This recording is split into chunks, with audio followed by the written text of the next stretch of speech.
네, 두비즈 온에어 라이브 스튜디오 두 번째 순서 진행해 보도록 하겠습니다.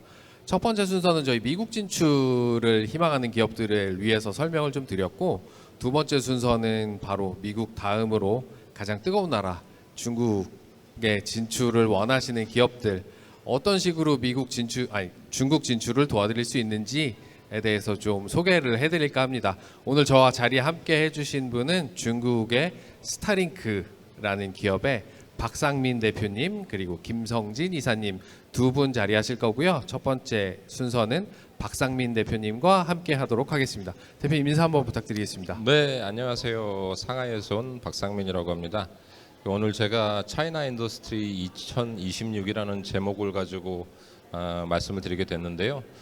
자칫 이 내용이 워낙에 또 무겁거나 좀 그 수치로 또 데이터로 이렇게 소개가 되면은 지루하실 수 있는 그런 상황들이 있을 것 같아서 저는 약간 인문학적으로 한번 접근을 해서 서두를 한번 말씀드려 보려고 합니다.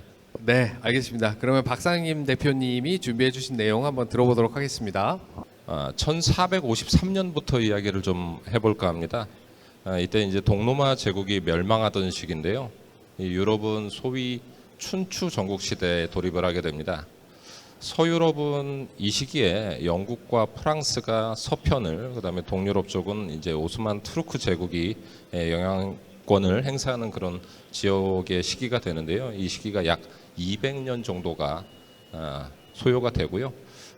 그 후에 이 오스만 제국이 쇠약해질 무렵에 이제 러시아 세력이 다시 준동을 하게 되죠.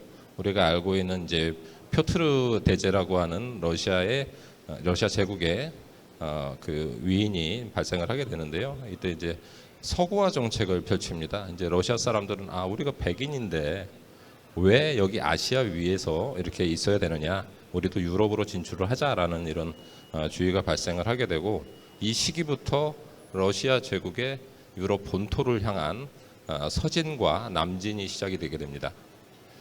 18세기 유럽을 대표하는 강국으로 우리가 알고 있는 국가들은 이제 영국과 프랑스 이렇게 알고 있는데요. 이 두 나라는 항상 전쟁을 해왔었죠. 근데 러시아가 유럽 쪽으로 진출을 하기 시작을 하니까 이 위협으로부터 이 두 나라가 어떻게 하면 막을지, 우리는 우리 전쟁대로 하고 러시아는 같이 막아, 이런 식으로 분위기가 바뀌게 됩니다. 지금 이 시기에 벌어지는 전쟁을 보면은 우리가 뭐 많이들 알고 계실 텐데, 러시아와 영국 간의 전쟁은 약 100년이죠. 정확하게는 90년 정도가 되는데, 이 전쟁을 일컬어서 저희가 더 그레이트 게임이라고 얘기를 합니다. 이게 왜 저희들 동아시아 입장에서는 중요한지에 대해서 이어서 좀 설명을 좀 드리겠는데요.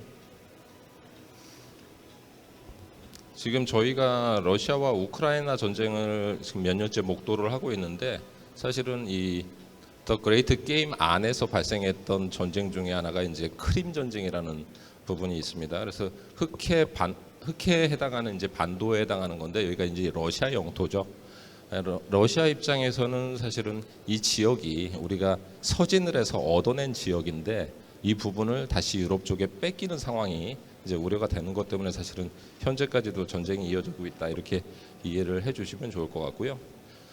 아무튼 18세기 그 시기에는 이제 나폴레옹이 유럽을 통일한 그런 시기였기 때문에 나폴레옹은 영국과 전쟁을 하면서 유럽 대륙에는 영국 너네 들어오지 마라는 봉쇄 정책을 펼치면서 마치 미국이 중국을 이제 대륙 봉쇄하는 그런 느낌처럼 아무것도 영국으로 못 들어가게끔 진출도 못하고 가지도 못한다, 뭐 이런 식으로 정책을 펼치고 있었는데, 이때 러시아가 이제 유럽으로 진출하는 것과 맞물려서 영국에 이제 여러 가지 식량 등 자원을 이렇게 보급을 하게 되죠.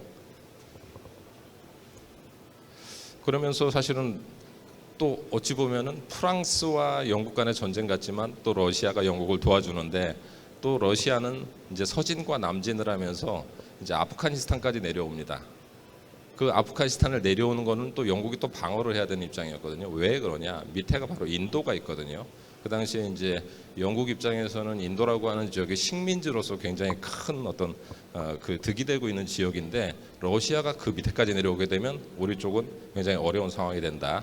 이런 상황을 또 막기 위해서 또 다시 러시아하고 적이 되죠. 그 시기가 저희하고 어떤 형태로 맞이하게 되냐면은 이때가 대략적으로 더 그레이트 게임이라고 하는 90년에 걸친 전쟁의 막바지 시기가 됩니다.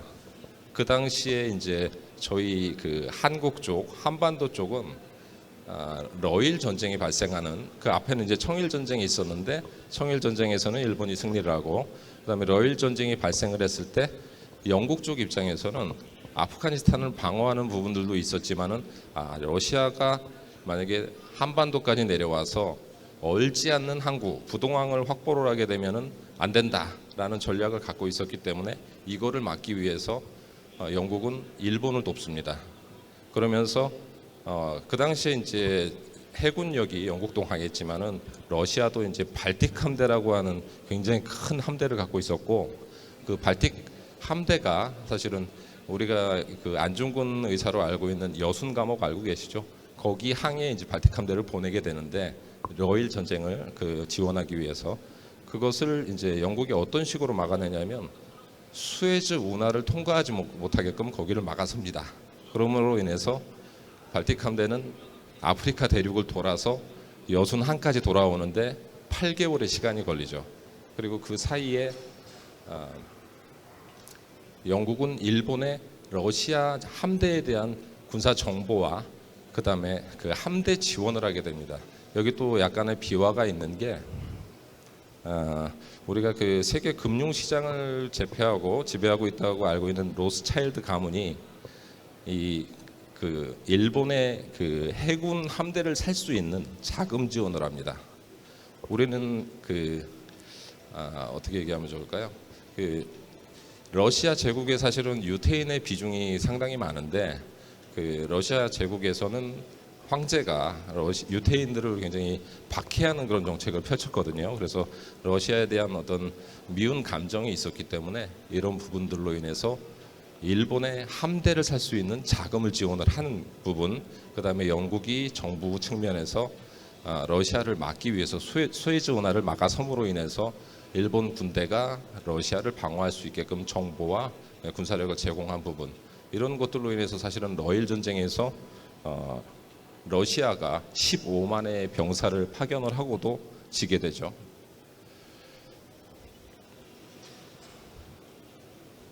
이 러일 전쟁에서 일본이 승리하면서 한국에는 바로 러일 전쟁이 1904년부터 5년 7월까지 있었는데 바로 저희는 을사늑약을 1905년에 일본으로부터 강제적으로 당하는 그런 상황이 생기고, 을사늑약 5년 후에 이제 한일 합방이 이루어지면서 사실은 조선은 완전하게 이제 국권을 잃게 되는 그런 상황을 맞게 됩니다.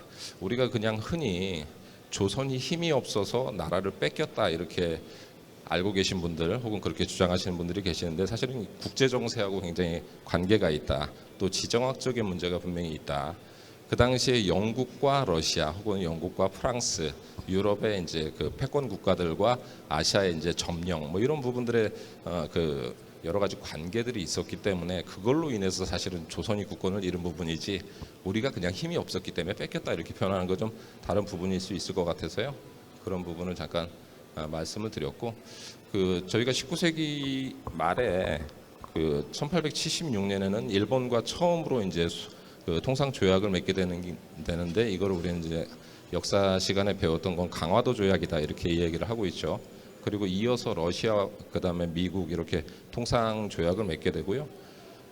아까 말씀드렸던 것처럼 영국이 러시아가 부동항을 한반도를 통해서 얻게 되는 것을 막기 위해서 여수 남쪽에 있는 거문도를 또 점령하는 사건이 19세기 말에 있었다.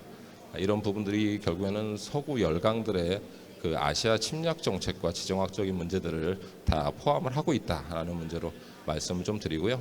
보시는 이제 지도는 흑해에 있었던 발트에 있었던 발트 함대가 이제 지중해를 돌아서 수에즈 운하를 통과하려고 하다가 영국군이 막아서 아프리카를 돌아서 이제 대마도부터 여순항까지 가는데 무려 8개월의 시간이 소요가 되었고, 이때 기간을 이용해서 영국의 도움을 받아서 함대를 일본 국가에서는 확보를 하게 되고, 태평양 전쟁이 그 이후에 있는 것인데 그 부분을 말씀을 드리면 사실은 미국보다 먼저 항공모함을 갖고 있었던 것은 일본이죠. 그리고 해군력을 영국의 도움을 통해서 굉장히 많이 발전을 시켰기 때문에 태평양 전쟁에서 미국에 대들 수 있는 그런 기반을 만들 수 있었다라는 부분을 좀 말씀드립니다. 그리고 우리 아까 말씀드린 을사늑약대 사실은 뭐 저희가 역사 시간에 배웠던 내용인 것 같긴 한데 포츠모스 조약이 또 발생을 하게 되죠. 이것은 그 한반도에 대해서는 일본이 영유권을 가질 수 있도록 한다라는 부분인데 그 포츠모스 조약 전에 밀약이 하나가 있어요. 가스라 테프트 밀약이라고 미국의 대표였던 테프트라는 사람과 일본의 외무대신인 가스라라는 사람이 미국은 필리핀, 그 다음에 일본은 한반도를 서로의 영유권으로 인정해주는 그런 조약을 비밀 밀정을 맺죠. 그 후에 이제 포츠모스 조약이 이루어지는데 이걸로 인해서 사실은 그 루즈벨트가 노벨상을 받습니다. 노벨 평화상을. 사실은 뭐 저희 그 한국의 근현대사 역사를 보면은 저 입장에서는 매국행위죠. 그런 부분이 있었다는 말씀을 좀 드리고요. 을사늑약에 대해서는 앞서 말씀드린 것 같습니다. 그리고 나서 이어지는 게 1914년부터 18년까지 1차 세계대전이 이루어지는데 우리가 참 일본은 운이 참 좋은 나라다라고 이렇게 이야기를 해야 되는 게 첫 번째는 아시아에서 제일 먼저 근대화를 했고 그 산업혁명에 대한 가장 기술적인 어떤 정보를 제일 먼저 받았던 국가라는 점에서 그렇고 일본은 사실은 그 전쟁을 치르면서 여러 가지 많은 리소스들을 많이 잃었을 거잖아요. 근데 그럼에도 불구하고 1차 세계대전 때 미국과 일본은 유럽에 군수물자를 보급하는 것으로 해서 막대한 재정을 확보하게 됩니다. 그리고 나서 6.25 전쟁 때도 마찬가지죠. 저희가 알고 있는 그 히로시마의 원자탄을 맞고 전쟁에 패배했음에도 불구하고 6.25 전쟁에서도 마찬가지로 군수물자 그 수출을 통해서 경제력을 다시 확보하게 됩니다. 제가 이제 지정학적인 부분을 말씀을 먼저 드리는 이유가 역사가 주는 교훈은 그리고 강대국들의 기본적인 생각들은 국제 질서에서는 국가 간에 영원한 적도 우군도 없다. 아까 말씀드린 것처럼 영국과 프랑스는 항상 적이었는데 또 필요에 의해서는 또 다시 연합을 해서 다른 세력에 대응을 하고 또 다시 입장을 바꾸고 하는 부분들이 있기 때문에 이 말을 먼저 말씀드리기 위해서 앞에 서론을 좀 길게 말씀드렸던 것 같고요. 현재는 저희가 지금 미국, 중국, 러시아, 유럽 뭐 이렇게 여러 강대국들이 있는데 모두들 자국의 이익을 위해서 노력한다라는 부분에 우리가 잘 대응을 하고 또 전략적인 판단을 하기 위해서는 좀 더 저희가 객관적이고 합리적인 생각을 해야 된다는 말씀을 드리면서 저희 오늘 준비한 차이나 인더스트리 2026을 한번 시작을 해보겠습니다. 영어로는 사실은 차이나 인더스트리인데요. 중국에서는 이제 중국 제조 2025 이렇게 얘기를 합니다. 그래서 이 정책은 2015년도에 중국이 이제 산업 역량을 양적 성장에서 질적 성장으로 바꾸자. 그리고 기술 집약형 스마트 제조 강국으로 도약하겠다는 10년의 계획을 세운 것이 중국 제조 2025입니다. 그러고 나서 10년이 지났죠. 그래서 2025년이 되었는데 우리가 어떤 중국이 변화를 갖게 되었는지 좀 설명을 좀 드려보겠습니다. 중국 제조 2025의 10대 전략 산업은 차세대 IT, 첨단 교통설비, 신소재, 항공우주, 그린에너지, 해양선박, 농업기계와 로봇 바이오 이렇게 해서 총 10개 분야인데요. 작년 기준으로 한국과 비교를 해보면 반도체 부분을 저희를 초과를 했죠. 한국이 마켓쉐어가 반도체 부분에서 13%인데 중국이 14%. 그리고 저희가 알고 있는 LG 디스플레이가 세계에서 가장 제일 잘하고 있는 브랜드가 아니냐 이렇게 알고 있는데 디스플레이 분야는 이미 중국이 MS를 55%를 가져가고 있습니다. 그리고 2차 전지 부분에서는 한국이 12% 이렇게 차지하고 있는데 중국은 이미 60%를 넘어섰고요. 무선 통신 기기에 있어서도 MS를 35%, 자동차가 25%, 선박이 저희가 18%인데 중국은 이미 70% 이상을 초과를 하고 있고, 뭐 철강 요즘에 좋지는 않습니다만은 한국이 5%, 중국이 20%. 석유화학은 재작년에 이제 서로 크로스오버가 됐는데 한국이 재작년에 4%였고 중국이 3%였는데 이미 중국이 석유화학 부분에서 한국의 3배죠. 12%를 넘어서는 그런 수치를 보여주고 있습니다. 중국 제조 2025의 3대 핵심 전략이 있습니다. 이제 뭐 첫 번째로는 해외 의존도를 감소를 하겠다. 지난 10년 동안. 그다음에 두 번째는 자국 기업들의 국내 시장 지배력을 높이겠다. 그다음에 세 번째는 이거를 토대로 해서 글로벌 경쟁력을 강화하겠다. 이렇게 목표를 세웠는데요. 결과치로 본다 그러면 항공기하고 첨단 반도체 분야를 제외하고 8가지 분야에서는 계획한 목표를 달성했다는 평가를 받고 있습니다. 구체적으로 보면은 의료기기, 의약품, 산업용 로봇, 3D 프린팅, 그다음에 복합 소재, 풍력 터빈, 스마트 가전 분야에서 중국 시장 대부분을 중국 기업이 점유를 하고 있고 5G와 전기 자동차 분야는 시장 전체를 장악을 하고 있다 이렇게 봐야 될 것 같고요. 여기서 좀 특이한 부분은 리튬 배터리나 고속철도, 태양광 패널, 드론, 조선 분야에서는 본인들이 설정한 목표의 200% 이상의 초과 달성을 하고 있다. 사실은 그 초과 생산을 하고 있다 이렇게 봐야 되는 부분이 있고요. 기존의 중국 제조 2025에서 기본적인 방향은 정부가 주도하는 기반으로 해서 내수 시장 전체를 장악을 한다 이렇게 되어 있었지만 뭐 어느 정도는 달성을 한 것 같은데. 핵심 전략이었던 세 번째 이제 글로벌 경쟁력 확보 측면에서는 일부 미흡하다고 볼 수가 있을 것 같습니다. 그럼에도 불구하고 시장 점유율과 기술의 이제 국산화, 그다음에 생산량의 측면에서는 목표치의 86% 이상을 달성했다라는 그 사우스 모닝 포스트의 평가가 있었고요. 이 정도 되면은 뭐 진작부터 미국이 큰 위협을 느꼈을 것 같은데 우리가 잘 알고 있는 이제 자동차 분야에서 보면은 이제 중국이 자동차 수출 중에 이제 전기차 비중이 22%입니다. 그리고 시장 전체 점유율은 전기차 부분에서 64.3%를 차지를 하고 있습니다.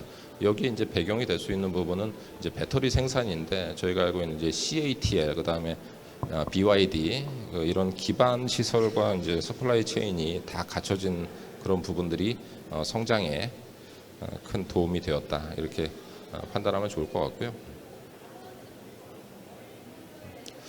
그리고 전기차 관련 그 기술 인력만 해도 중국에 50만 명 이상의 연구 인력이 있다고 추정을 하고 있고 여기에 이제 화웨이 미국에서 이제 가장 많이 제재를 받은 기업인데 5G 분야에서 보면 화웨이 같은 경우에는 도시 하나를 아예 연구 개발 단지로 운영해서 가지고 갈 만큼 굉장히 기술 개발에 그 많은 자금을 투자를 하고 있고 도시 하나에 한 2만 명 정도 이상의 그 연구 인력을 통해서 5G 플러스 다음 단계를 준비하고 있다 이렇게 말씀을 드려야 될 것 같습니다. 그리고 더 이제 실상으로 들여다보면은 중국에서 돌아다니는 그 밖에서 볼 수 있는 전기차의 비중은 이미 실제로 30%가 넘어가고 있고 여기에 이제 자율주행 상용화가 이미 2년 전부터 대도시를 대상으로 시행이 되고 있다는 점 말씀을 드리고요. 이게 구체적으로 아예 상용화가 완전히 되지 않은 이유가 그 노동자의 어떤 권익보호 이런 부분들 때문에 안 되는 것이지 기술적으로는 사실은 크게 문제가 없다라는 말씀을 드리고 최근에 이제 중국 전기차 브랜드들이 보여주고 있는 제품 설명회들을 보면은 이제 그 전기차에서 배터리 효율을 높이고 그다음에 자율 주행에서 이제 지금 현재는 AI 커넥티드 차량의 시판까지 이어지고 있다 이렇게 설명을 좀 드려야 될 것 같습니다. 이제 앞서 말씀드린 여러 가지 부분들을 보면은 사실은 굉장히 많은 분야에서 발전을 이루고 있는데 중국 제조 2025 이미 10년 전 얘기가 된 거죠. 이게 겨우 중국 정부가 제시하고 있는 3단계 전략 중에서 1단계에 해당한다는 점입니다. 그래서 크게 보면은 2단계는 2035년까지고 이제 3단계는 2049년까지 이렇게 3단계가 수립이 되어 있는데 최종 목표는 2049년까지 미국을 넘어서 글로벌 원 위치를 달성을 하겠다라는 목표치를 가지고 정책을 시행하고 있다라는 부분을 말씀을 드리고요. 하나 더 짚어볼 부분은 중국 선도 산업 중에서 이제 배터리 분야하고 이제 AI 분야를 좀 먼저 말씀을 드리고 싶은데, 전국의 배터리 산업이 이제 현재 전 세계에서 이제 시장 점유율이 74%거든요. 저희가 알고 있는 전 세계 유명한 10대 배터리 브랜드 중에서 6개가 중국 기업입니다. 그리고 나머지 3개가 이제 한국 기업, 그다음에 하나가 이제 파나소닉 이렇게 되어 있고요. 여기에 이제 또 AI 기술 부분을 들여다보면은 더 심각합니다. 저 입장에서는 이미 실물 경제와 산업에 다 접목이 돼서 도입이 되고 있다라는 부분이고요.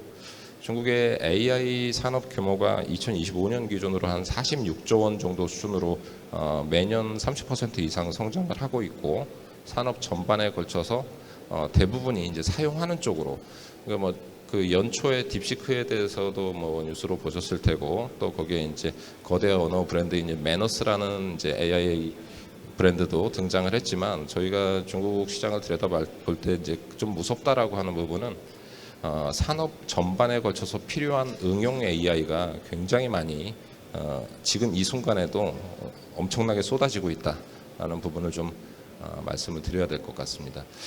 중국이 지난 10년간 중국 제조 2025를 통해서 해외 의존도를 낮추려는 노력을 굉장히 했고, 그에 대한 반대급부로 세계 각국의 이제 중국 의존도는 날로 높아지고 있습니다. 그럼 저희가 알고 있는 이제 미중 경제 패권 다툼에서 중국이 사용하고 있는 가장 큰 무기가 이제 히토류죠. 중국의 히토류 매장량은 세계 60%인데, 더 중요한 부분은 전 세계의 히토류 유통량 중에 정제 능력이 90%입니다. 그러니까 거의 독점으로 지금 히토류를 공급하고 있다라고 볼 수가 있는 거고요. 그렇기 때문에 미국이 관세 금융전을 벌이고 있을 때 중국은 그러면 우리는 히토류를 주지 않겠다 해서 미국의 그 포드 자동차 공장이 멈췄던 사례도 저희가 알고 있습니다. 최근에 이제 G7 유럽 집행위원장과 주중 미대사가 했던 발언이 중국의 의존도를 낮추는 대책을 마련해야 세계 무역 질서가 유지될 수 있다, 이런 의견들을 냈는데요. 중국의 성장에 따른 어떤 위협을 느껴서 이제 자국의 이익을 생각해야 되니까 본인 입장에 손이 있겠지만은, 기본적으로 앞서 말씀드렸던 것처럼 강대국들과 그 서방 세력들은 자국의 이익을 베이스로 해서 모든 정책이 수립이 된다. 그리고 그 자국의 이익을 편입을 시키기 위해서 주변에 있는 다른 국가들과 어떻게 하면 이 얼라이언스를 만들어낼 수 있느냐, 이런 부분에 관점을 두고 있다라는 것을 저희가 잘 이해를 해야 될 것 같습니다. 지표 부분에서 여러 가지 좀 설명을 드렸는데요. 중요한 것은 제가 이제 중국에서 20여 년 있으면서 바라보는 관점은, 중국은 모든 산업 분야가 액티브 상태라는 거죠. 저희는 사실은 뭐 노령화, 뭐 인구 감소, 혹은 노동력 확보 불가 이런 부분들 때문에 여러 가지 산업들이 굉장히 좀 어려움을 겪고 있는데, 중국이 전 세계에서 제조업에 차지하고 있는 MS가 30%입니다. 그래서 중국이 만약에 공장을 멈춘다 그러면 아마 세계 산업계에 굉장한 파장이 있을 수가 있는 거고요. 또 하나는 이 제조업이 전부 다 액티브인데, 모든 산업 분야에서 액티브 상태인데, 여기에 지금 인공지능 플러스 휴머노이드 로보틱스까지 합쳐지고 있다는 점에서는 저희가 굉장히 주목해서 봐야 될 부분이다라는 부분입니다. 저희가 역사적으로 또 지정 안보, 뭐 혹은 기술 안보, 자원 안보, 뭐 이런 부분들에 대해서 고려를 하는데, 제가 생각할 때는 가장 중요한 부분은 우리가 과연 제조업의 자립도를 얼만큼이나 가져갈 수 있을지에 대한 부분도 저희가 좀 판단을 해봐야 될 부분이고요. 저희 한국 제조업은 지난 3년 동안 17% 정도의 제조업 업체가 문을 닫았습니다. 지금 현재 전국에 한 59만 개 정도의 제조 기업이 있다고 저희가 통계가 있는데, 제조업은 되게 간단하죠. 그 자본이 들어와야 되고요, 노동력 확보가 돼야 되고, 생산력이 향상이 돼야 됩니다. 이 세 가지가 지금 한국은 전부 다 하향세를 보이고 있다는 점에서 굉장히 우려를 표해야 될 것 같고요. 제일 중요한 부분은 이제 그 제조업에 필요한 기술 인력에 대한 확보인데 한국은 그 대학 진학할 때 1순위가 의예과죠. 중국은 컴퓨터공학과입니다. 그리고 한국은 2위가 치예과인데 중국은 인공지능학과, 그리고 한국은 3위가 약학과 아니면 수의학과인데 중국은 전기공학과, 전자정보학과 이렇게 되어 있습니다. 중국의 수험생이 조금 요즘엔 줄어서 매년 한 900만 명 정도의 수험생이 있는데 이 중에 한 30%가 이제 대학에 진학을 하고 이 중에 한 20%가 그 공과대학에 진학을 한다 그러면 매년 배출되는 그 공과대학 학생 졸업자만 해도 60만 명이 넘어섭니다. 우리나라 수험생 40만 명이 지금 채 안 되고 있는데 이런 부분들도 제 개인적인 희망은 정부에서 제조업을 육성하는 데 좀 더 많은 신경을 쓰면 것이 어떨까라는 부분을 생각을 해보게 되고요. 저희가 이제 중국에 있으면서 많이 이제 느끼는 부분 중에 지난 2017년에 이제 사드가 있었죠. 그 이후로는 이제 한알령이 이제 중국에서 정부에서 정책으로, 사실은 문서에는 존재하지 않아요. 그냥 다 알고 있는 내용인데 그게 있었고, 그리고 또 최근에 이제 2, 3년 동안은 뭐 우리 도널드 트럼프가 이제 주창하고 있는 그 앞에 바이든도 있었습니다. 이제 IRA, 인플레이션 뭐 감축법 이런 거 얘기를 하면서 뭐 복잡하죠. 무슨 얘기인지 뭐 어떻게 하자는 얘기인지. 근데 간단하게 얘기하면은 보조금 줄 테니까 우리 동네 와서 공장 짓고 돈 투자해. 그러면은 너네가 우리 시장 진출하는데 많이 도움을 줄 거야. 뭐 이런 얘기들 하는데 그거 사실은 나중에 언젠가는 안 주고 이제 없어질 제도잖아요. 그렇기 때문에 저희들 입장에서는 이제 중국은 사실은 지금 미국의 이제 자원전으로 이제 대항을 하고 있고, 이제 미국은 중국의 이제 관세나 금융전으로 하고 있는데 우리가 과연 어디 서야 되는 건가라는 이런 궁금증이 좀 생기거든요. 그래서 결과적으로는 이거에 대한 답변은 우리가 지난 역사에서 볼 수가 있는 것 아니냐. 강대국들은 결국에는 자기 세력 편입을 위해서 자기가 가져가야 되는 패권 경쟁을 위해서 주변을 잠시 이용하고, 그 이용하는 부분들은 언제든지 내가 또 얼굴을 바꿔 쓸 수 있다, 가면을 바꿔 쓸 수 있다, 이런 태도를 보이는 거기 때문에 우리가 어느 편에 서야 된다라는 측면보다는 저희가 볼 때는 양쪽에 다 포스트를 두고 가는 게 맞다라는 생각을 가져봅니다. 중국은 지금 현재 이제 수많은 지역 정부와 기업들이 이제 한국과의 협력을 희망을 하고 있는데요. 제가 듣기로는 한국에 1,200개의 산업단지가 있다 이렇게 들었어요. 근데 중국에는 8만여 개의 산업단지가 있습니다. 제가 개인적으로는 이번 키세프 행사가 한중 양국 기업과 산업단지가 서로 협력하고, 그다음에 양국의 시장 진출과 기술 교류를 통해서 뭔가 지금 어려워지고 있는 이 제조업을 좀 더 돌파할 수 있는 계기가 되었으면 좋겠다라는 말씀으로 제 순서는 마무리를 하고요. 저희 스타링크 상하이의 저희 김성진 이사님이 좀 더 구체적인 중국 시장, 중국 지역 정보를 가지고 이어서 설명을 좀 드리겠습니다. 고맙습니다. 네, 고맙습니다, 대표님. 어쨌든 역사적인 배경에서부터 저희가 왜 중국과 협력을 해야 하는지, 뭐 그런 당위성, 타당성에 대해서 설명을 해주신 것 같은데, 네, 대표님 말씀대로 조금 더 현실적인 내용들은 저희 김성진 이사님 통해서 말씀을 좀 들어보도록 하겠습니다. 네, 고맙습니다. 네, 감사합니다. 네, 다음 순서는 스타링크 전략기획팀의 김성진 이사님 모시고 정말 실질적으로 한국 제조기업들이 중국에 진출하실 때 어떤 부분을 고려하셔야 되는지, 그리고 중국의 제조업에 대한 현황에 대해서 좀 설명을 해주시겠습니다. 네, 소개 한번 부탁드리겠습니다. 예, 반갑습니다. 상해에서 온 김성진입니다. 네, 스타링크의 전략 기획팀을 맡고 계신데요. 실질적으로 어떤 활동들을 좀 중국에서 하고 계신지, 그리고 하실 예정이신지 간단하게 좀 설명을 해주실 수 있을까요? 예, 지금 현재 한국에 있는 기업들이 중국의 어떤 정보라던가 정책들을 거시적으로 이렇게 많이들 접하고 계시는데, 저희가 지금 첨단과 함께 스타링크를 통해서 중국의 각 그 산업단지와 같은 개발구나 정부 그 지역 그 기관들과 함께 좀 더 적극적인 교류를 진행을 하려고 준비 중에 있습니다. 네, 어쨌든 한국의 제조업 기반을 가지고 있는 기업들이 산업단지라는 이름으로 좀 모여 있기도 하고 중국도 마찬가지로 공업구라는 이름으로 그런 제조업을 영위하고 있는 기업들이 모여 있는 걸로 알고 있는데 뭐 이런 저희 첨단과의 협업을 통해서 어떤 제조업 기업들 간의 교류가 좀 활성화될 수 있기를 바라고 준비해 주신 내용 발표 한번 들어보도록 하겠습니다.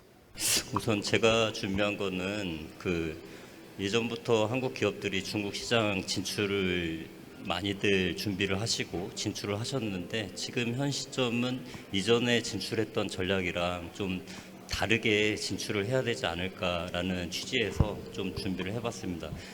뭐 내용들을 알고 계실 수도 있겠지만 이거를 제가 이제 어떤 특정 개발구를 위주로 해가지고 좀 자세하게 좀 설명을 드리도록 하겠습니다.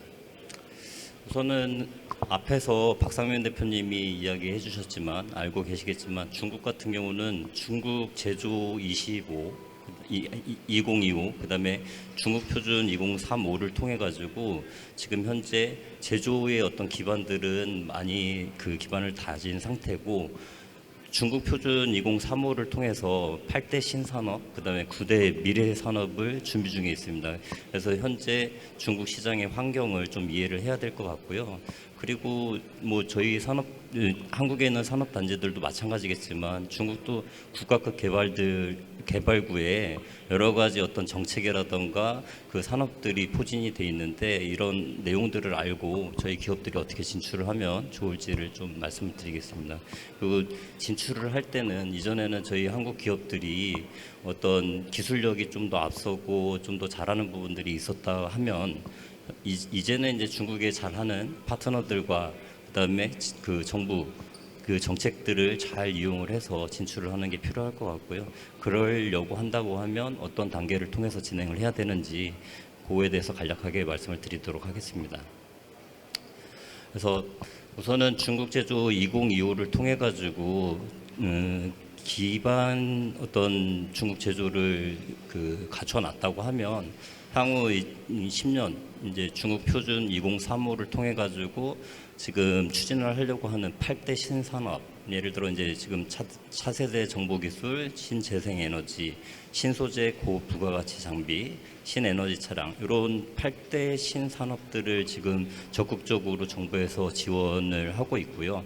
앞으로 9대 미래 산업으로 해서 뭐 많이 화두가 되고 있는 AI, 뭐 양자 컴퓨팅, 그다음에 휴머노이드 로봇 관련돼 가지고 각 지방 정보 개발구들이 정말 적극적으로 지금 산업들을 육성을 하고 있습니다.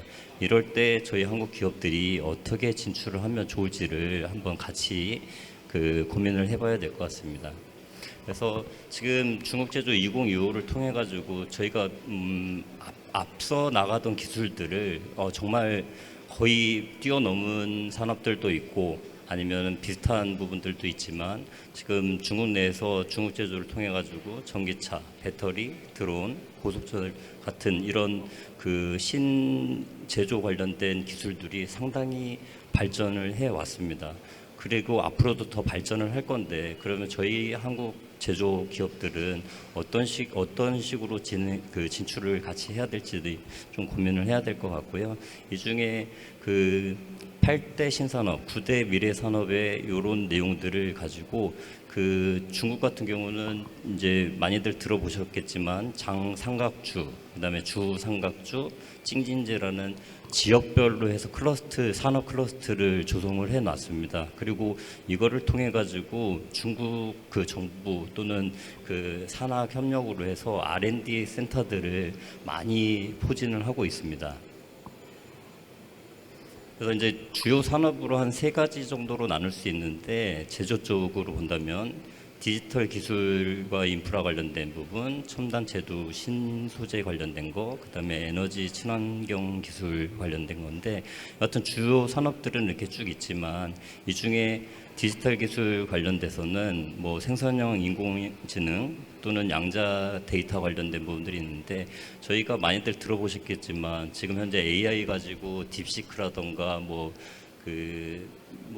중국에서 오픈 AI 소스를 공개를 하고 있는데 지금도 공개하는 부분들이 상당히 많습니다. 그렇다고 해서 저희가 뒤처지고 뭐 그 두려워할 필요가 없고 같이 할 수 있는 부분들, 그 분들도 마찬가지로 저희 쪽에 또 많이 문의를 하고 있기 때문에 그 AI에 관련된 저희 제조를 기반으로 해서 AI를 좀 더 정부에서 적극적으로 지원을 한다고 하니 그런 부분을 같이 협력을 하면 좀 좋을 것 같고요.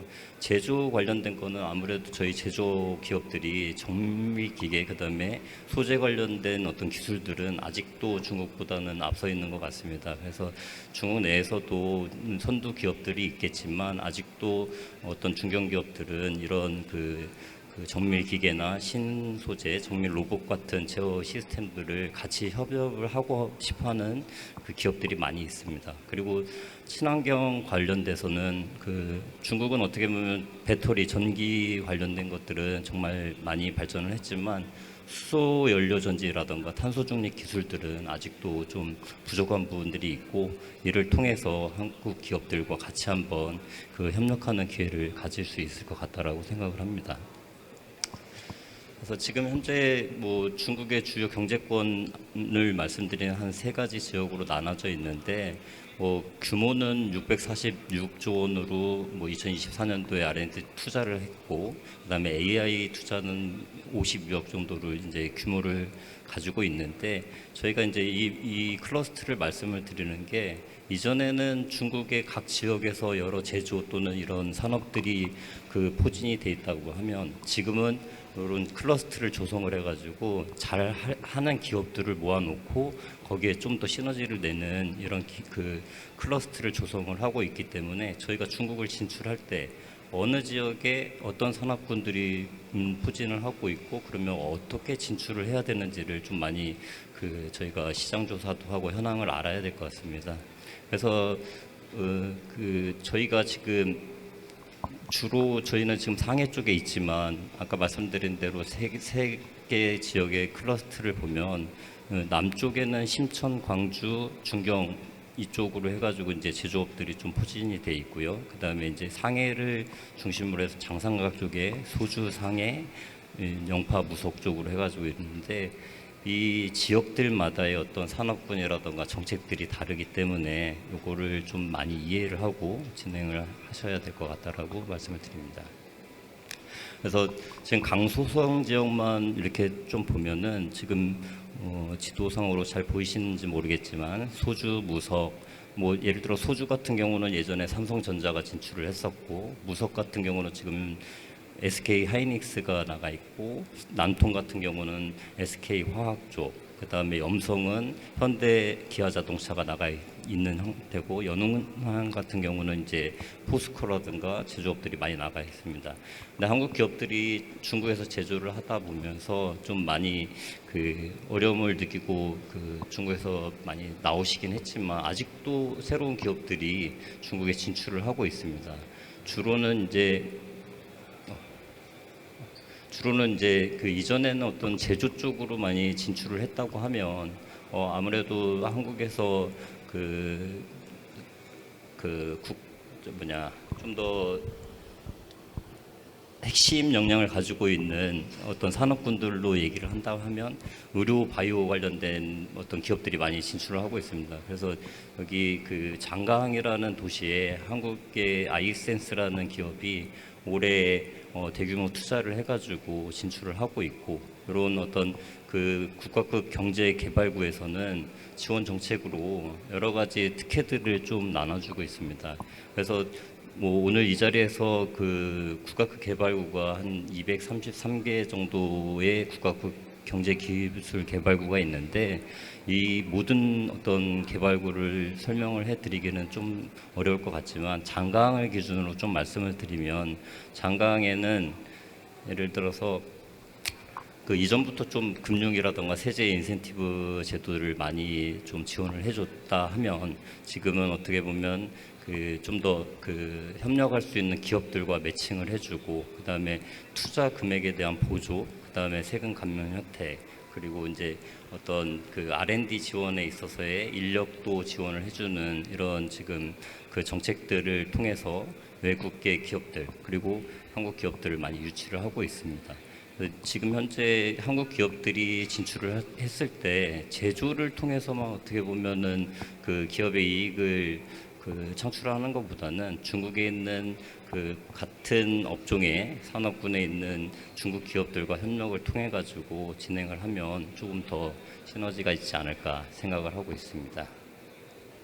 그래서 뭐 일반적으로 중국을 진출하기 전에 아니면 해외를 나가기 전에 모든 시장 조사들 많이 하시겠지만 중국에서 진짜 기술을 좀 더 그 원하고 있는 기업들이 어느 기업들이고 어느 지역에 있는지를 좀 먼저 조사를 하고 확인을 한 다음에 기술 연맹을 통해 가지고 이게 합자 기업이 될 수도 있고 아니면 협력을 할 수 있는 어떤 전략적인 M&A를 통해 가지고 시장에 진출을 하는 것들을 좀 제안을 드리고 싶습니다.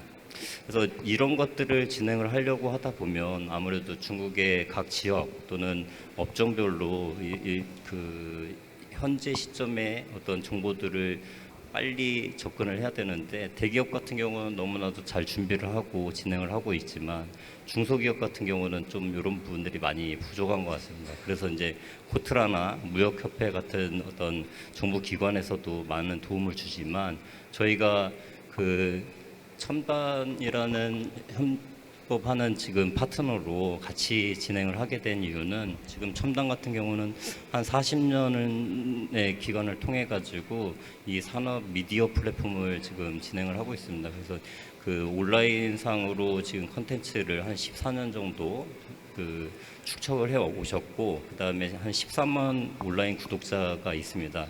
이런 구독자들에게 중국의 현재 시점에 있는 좋은 정보들, 어떤 기술 자료들을 좀 공유를 하는 플랫폼을 좀 이용을 하려고 하고 있고요. 여기에 따라서 이제 한국 기업들이 지금 중국을 바라보는 시장을 어떻게 보면 너무 거시적으로만 생각을 하는데 실질적으로 중국에 있는 기업들을 방문을 하고 눈으로 보게 된다면 저희가 지금 이해하고 있는 어떤 중국의 그 현재 상황을 좀 더 빨리 인지하지 않을까. 그래서 지금 준비를 좀 하고 있습니다. 제일 중요한 건 아까 박상면 대표님도 좀 이야기하셨지만 사드 이후에 뭐 한안령 또는 코로나를 통해 갖고 한 7, 8년 정도 지금 중국과 한국이 좀 단절이 돼 있었고요. 중국도 마찬가지로 한국을 잘 모르고 있습니다. 그래서 이제 어떻게 보면 이 두 국가에 있는 기업들 또는 정부들 좀 더 구체적인 내용들을 서로 교류를 통해 가지고 지원을 하는 목적으로 저희가 지금 서비스를 준비 중에 있고요. 그래서 어떻게 보면은 지금 한국에 있는 기업들이 이 아까 세 개의 어떤 클러스터들에 있는 중요한 핵심 기업들을 실질적으로 방문을 해가지고 현재의 상황을 좀 인지를 하시고 그러면 어떤 식으로 진행을 하셔야 될지를 같이 고민하면서 그 진출에 필요한 어떤 뭐 시장 조사서부터 인증 또는 뭐 여러 가지 이제 기업 매칭 서비스들이 필요할 겁니다. 그래서 이런 것들을 좀 저희가 준비 중에 있다라고 좀 말씀을 드리겠습니다.